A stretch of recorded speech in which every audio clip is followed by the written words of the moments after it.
Hi, Henk Akkermans, Supply Network Dynamics, Chapter 9, Quality Cascades, clip number 9, Buffer Staff. In the base case, we assume that we have just enough people to do the work, so there's no excess capacity, which is difficult because when there's a sharp increase here in work, the increase in capacity needed to do the work is lagging behind.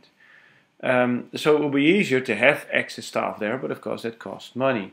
What if we would have, say, a target workload of 60%, so on average 40% of the people ready to do other stuff? Would that improve things? Well, if you look here in provisioning, it would. There is a more smooth curve here in FTE because you have more people there already, so you don't need so much of the extra staff.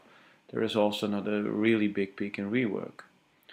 Even the effects on installed are somewhat visible. If I would try the same thing with field install, also go back to 60%. You can also see what would happen there. Sorry. There you go. So we had a peak up here, and now we start at a higher level, and there's a significant amount of less work here.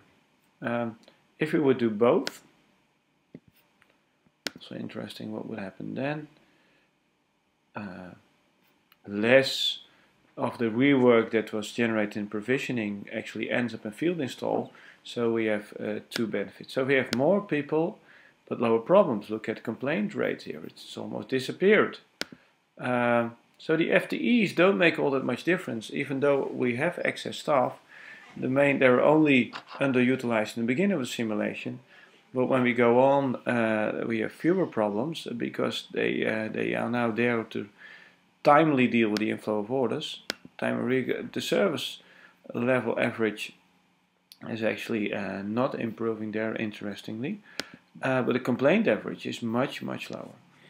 So not such a bad idea, actually, buffer staff. Although spending money on agents you're not sure you're going to need is something of a heresy.